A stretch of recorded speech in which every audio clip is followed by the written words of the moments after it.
ಹೇಳಿ. ರಸಗೊಬ್ಬರ ವ್ಯಾಪಾರದಲ್ಲಿ ನಮ್ ಸುತ್ತ ಇರೋ ಹಳ್ಳಿಗಳಲ್ಲಿ ನಿಮ್ಗೆ ಪ್ರತ್ಯೇಕವಾದ ಹೆಸರಿದೆ. ರೈತರೆಲ್ಲರೂ ನಿಮ್ ಹತ್ರನೇ ಗೊಬ್ಬರ ತಗೊಳ್ಳೋದಕ್ಕೆ ಇಷ್ಟಪಡ್ತಿದ್ದಾರೆ. ಅದಕ್ಕೆ ನೀವು ನಮ್ಮ ಹಳ್ಳಿಲೂ ಕೂಡ ಒಂದು ಶಾಪ್ ಓಪನ್ ಮಾಡಿದ್ರೆ ಚೆನ್ನಾಗಿರುತ್ತೆ ಅಂತ ನಮ್ಮ ಅಭಿಪ್ರಾಯ. ಆದ್ರೆ ನಿಮ್ ಜೊತೆಗೆ ಪಾರ್ಟ್ನರ್ಶಿಪ್ ಆಗಿರೋದಕ್ಕೆ ನನ್ನ ಕೋರಿಕೆ. ನಿಮ್ಮ ಆಲೋಚನೆ ಚೆನ್ನಾಗಿದೆ, ಆದ್ರೆ ನನ್ನ ವ್ಯಾಪಾರದಲ್ಲಿ ನಾನು ಯಾವತ್ತೂ ಇನ್ನೊಬ್ರನ್ನ ಪಾಲ್ ಮಾಡ್ಕೋಬೇಕು ಅಂತ ಅನ್ಕೊಂಡಿಲ್ಲ. ಅದರ ಅವಶ್ಯಕತೆನೂ ನಂಗೆ ಬಂದಿಲ್ಲ. ಗ್ಯಾಸ್ ಶಾರದಾ, ಗ್ಯಾಸ್ ಅವ್ರು ಬಂದ್ರು ನೋಡು.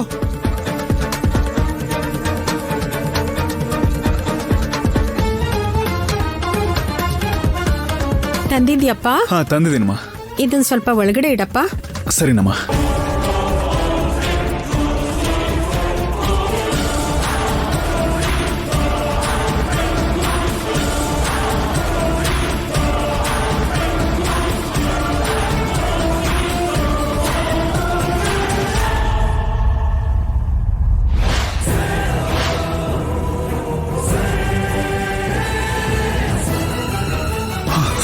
ಮಾವ,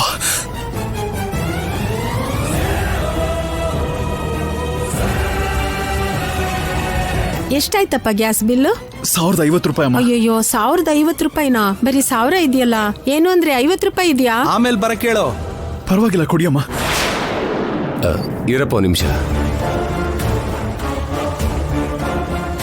ನನ್ನ ಹತ್ರ ಇದೆ, ನಾನು ಕೊಡ್ತೀನಿ.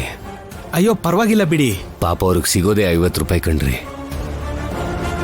ನೀವು ನನಗೆ ಆಮೇಲೆ ಕೊಡಿ, ಪರವಾಗಿಲ್ಲ. ತಗೊಳಪ್ಪ, ತಗೋ. ಬಾರಪ್ಪ, ತಗೋ.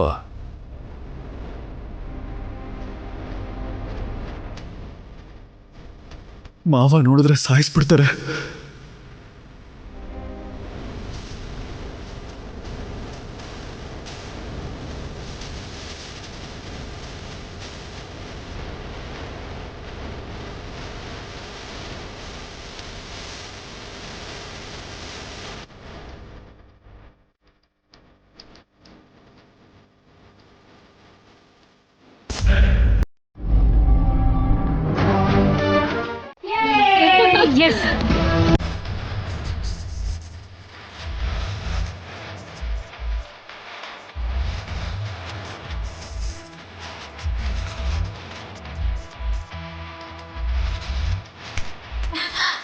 ಏನು ಶಾಕ್ ಆದ್ಯಾ?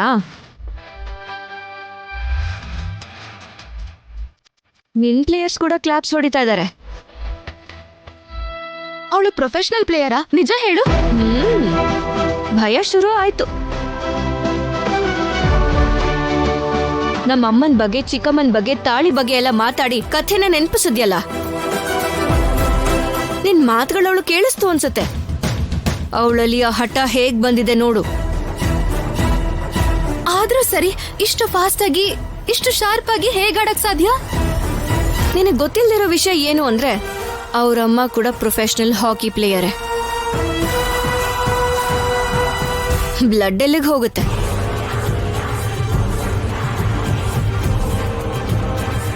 ನಾನು ಆಡಿದ್ರೆ ನಾನು ಗೆದ್ಬಿಡ್ತೀನಿ ಅಂತ ನನಗೆ ಹೀಗೆ ಮಾಡ್ದೆ. ಇವಾಗ ಆದ್ಯ ಹೇಗೆ ಆಡ್ತಿದ್ದಾಳೆ ನೋಡು.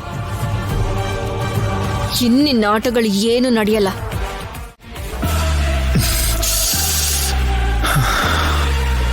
ಸೀನು, ಬಂದ್ಯಾ?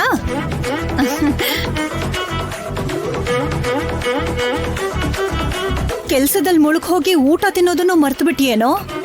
ನೀನು ದಿನೇ ದಿನೇ ಸಣ್ಣಗಾಗ್ತಾ ಇದ್ಯಾ. ನಿನಗ್ ಸಣ್ಣಗಾಗಿ ಕಾಣಿಸ್ತಿದ್ದಾನಂದ್ರೆ ಅವ್ನು ನಿಜವಾಗ್ಲೂ ಸಣ್ಣಗಾಗಿದ್ದಾನೆ ಅಂತಾನೆ ಅರ್ಥ. ಏನ್ ಹೇಳ್ತಾ ಇದ್ದೀರಾ ನೀವು? ಅದು ಅದು ನಿನ್ ನೋಟಕ್ಕೆ, ನಿನ್ ಮಾತಿನ ಧಾಟಿಗೆ ಸಿಕ್ಕಾಕೊಂಡ್ರೆ ನಕ್ಷತ್ರ ತೋರಿಸ್ತಿಯಲ್ಲ, ಅದನ್ನ ಹೇಳ್ತಾ ಇದೀನಿ. ನನ್ ಮಗನಿಗೆ ನಾನು ಯಾಕ್ರಿ ಹೇಳ್ತೀನಿ, ಇವನು ಬಂಗಾರ. ಏನೋ ಕಂದ ಜೇಬಲ್ಲಿ ನನ್ಗೋಸ್ಕರ ಏನ್ ತಗೊಂಡ್ ಬಂದೆ? ಎಲ್ಲಿ ನೋಡ್ತೀನಿ. ಏನಿಲ್ಲಮ್ಮ, ಏನಿಲ್ಲ, ಏನಿಲ್ಲಮ್ಮ. ನನ್ಗೋಸ್ಕರನೇ ತಾನೆ. ನಿಂತ್ಕೋ. ಅಮ್ಮ. ಹಾ,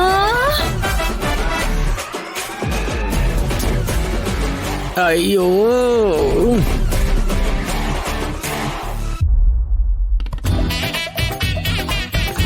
ಏನು ಅಂದ್ರೆ ನೋಡ್ರಿ, ಇವಾಗ್ಲೇ ನನ್ ಮಗನ್ನ ನನ್ ಬಂಗಾರ ಅಂದೆ. ಇವನ್ ಜೇಬಲ್ಲಿ ಬಂಗಾರದ ಚೈನ್ ಪ್ರತ್ಯಕ್ಷ ಆಯ್ತು. ಓಹೋ, ಅಪ್ಪ ಅದು ಆದ್ಯನ್ ತಂದಿದ್ದು, ಏನಾದ್ರೂ ಮಾಡಿ. ಆ ವಿಷಯ ನಂಗೆ ಗೊತ್ತು ಕಣೋ, ಆದ್ರೆ ನಿಮ್ಮ ಅಮ್ಮಂಗೆ ಗೊತ್ತಿಲ್ವಲ್ಲ. ಏನು ಅಂದ್ರೆ ಹೇಗ್ ಕಾಣಿಸ್ತಾ ಇದೆ ಹೇಳಿ? ಪದ್ಮ, ಈ ಡ್ರಮ್ಮಿಗೆ ದಾರ ಕಟ್ಟಿ ಎಳಿತಾರಲ್ಲ ಹಂಗಿದೆ ಕಣೆ, ಚೆನ್ನಾಗಿ ಕಾಣಿಸ್ತಿದ್ಯಾ? ಕೊಟ್ಬಿಡು ಅವನಿಗದನ್ನ ವಾಪಸ್ ಕೊಟ್ಬಿಡು, ನಿನ್ಗದು ಚೆನ್ನಾಗಿ ಕಾಣಿಸ್ತಿಲ್ಲ, ಕೊಟ್ಬಿಡು. ಮದ್ವೆ ಆದ ಹೊಸ್ತ್ರಲ್ಲಿ ನನ್ ಕುತ್ತಿಗೆ ನಾಜೂಕಾಗಿದೆ ಅಂತ ಹೇಳ್ತಿದ್ರಲ್ಲ. ಮದುವೆ ದೋಸ್ತರಲ್ಲಿ ಏನ್ ಬೇಕಾದ್ರೂ ಯಾರಾದ್ರೂ ಏನಾದ್ರೂ ಹೇಳ್ತಾರ ಕಣೆ, ಅದೇ ತರ ನಾನು ಹೇಳಿರ್ತೀನಿ. ಅವನಿಗೆ ಕೊಟ್ಬಿಡು. ಏನೂ ಇಲ್ಲ, ನನ್ ಕುತ್ತಿಗೆಗೆ ಇದು ಕರೆಕ್ಟ್ ಆಗತ್ತೆ. ಯಾಕೋ ಕಂದ, ಈ ತಾಯಿ ಅಂದ್ರೆ ನಿನ್ಗಿಷ್ಟೊಂದು ಪ್ರೀತಿ. ಎಂತ ಪ್ರಶ್ನೆ ಮಾಡಿದ್ಯಾ ನೀನು? ಈ ಭೂಮಿಯಲ್ಲಿ ನಿನ್ ಬಗ್ಗೆ ಗೊತ್ತಿದ್ದು ನಿನ್ ಮೇಲೆ ಇಷ್ಟೊಂದು ಪ್ರೀತಿ ತೋರ್ಸೋರು ಇದಾರಂತಂದ್ರೆ ನನ್ನ ಮಗ ಇರೋದ್ರಿಂದ ನನಗೋಸ್ಕರ ಈ ಚೈನ್ ತಗೊಂಡ್ ಬಂದ. ಹೇಳ್ಬಿಡೋ, ಹೇಳು. ಅಪ್ಪ ನೀವೇ ಹೇಳಿ ಪ್ಲೀಸ್. ಅದ್ ನಿನ್ಗೋಸ್ಕರ ಅಲ್ವೇ, ಆದ್ಯಗೋಸ್ಕರ ತಂದಿರೋದು. ಮೊದ್ಲು ಅದನ್ನ ತಗೊಂಡೋಗಿ ಆದ್ಯಕ್ಕೆ ಕೊಡು. ನಿನಗ್ ಚೈನ್ ಬೇಕು ಅಂದ್ರೆ ನಾನ್ ತಂದ್ಕೊಡ್ತೀನಿ. ನಿನಗ್ ಬೇಕು ಅಂದ್ರೆ ಬೇರೆ ಇನ್ನೊಂದು ತರಿಸಿ ಕೊಡ್ತೀನಿ ಕಣೆ ನಿಂಗೆ. ನಿಮ್ಗೇನು ಗೊತ್ತಾಗಲ್ಲ, ಸುಮ್ನೆ ಇರಿ. ಅಷ್ಟಕ್ಕೂ ಆದ್ಯನ್ಗೋಸ್ಕರ ಯಾಕ್ರಿ ತರ್ತಾನೆ? ಯಾಕಂದ್ರೆ ಅವಳಿನ ಹೆಂಡತಿ ಕಣೆ. ಹೆಂಡತಿ ಅಂದ್ರೆ ಜೀವನನ ಗಂಡನ್ ಜೊತೆ ಹಂಚ್ಕೊಳ್ಳೋದು, ಇರೋ ಸಂಬಂಧನೂ ಹಾಳು ಮಾಡ್ಕೊಳ್ಳೋದಲ್ಲ. ಏನೋ ನಿಮ್ಮಪ್ಪ ಇನ್ನೂ ಆದ್ಯ ಅಂತ ಅದೇ ಹಾಡ ಹಾಡ್ತಾ ಇದಾರೆ. ಆದ್ಯನ್ ಕುತ್ತಿಗೆಯಲ್ಲಿ ಇವ್ನ್ ಕಟ್ಟಿರೋ ತಾಳಿ ಮಾತ್ರ ಇರೋದು, ಅದಕ್ಕೂ ಮೀರಿದ್ ಇವ್ರ ಮಧ್ಯೆ ಏನೂ ಇಲ್ಲ. ಸುಮ್ನೆ ಅವನ್ ಕೋಪನ ರೊಚ್ಚಿಗೇಳಿಸ್ಬೇಡಿ.